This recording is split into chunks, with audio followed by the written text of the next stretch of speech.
సరేనా? మూడో విజిల్ తర్వాత నాలుగో విజిల్ కోసం కూడా వెయిట్ చేస్తాను. మూడో విజిల్ వస్తే అన్నం ఉడికిపోయిందని తెలిసిపోతుంది నాకు.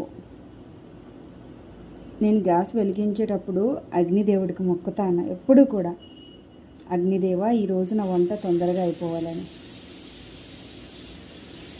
మూడో విజిల్ ఇది. కొంచెం లేట్గా రావచ్చు కదా, అంత స్పీడ్గా వచ్చేస్తున్నావు, భయం అవుతుంది నాకు. సరేరా.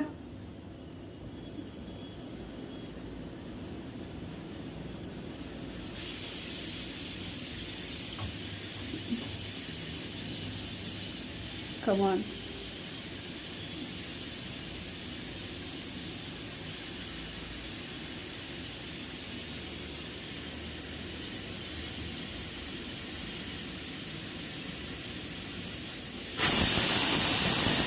మూడో విజిల్ ఇది.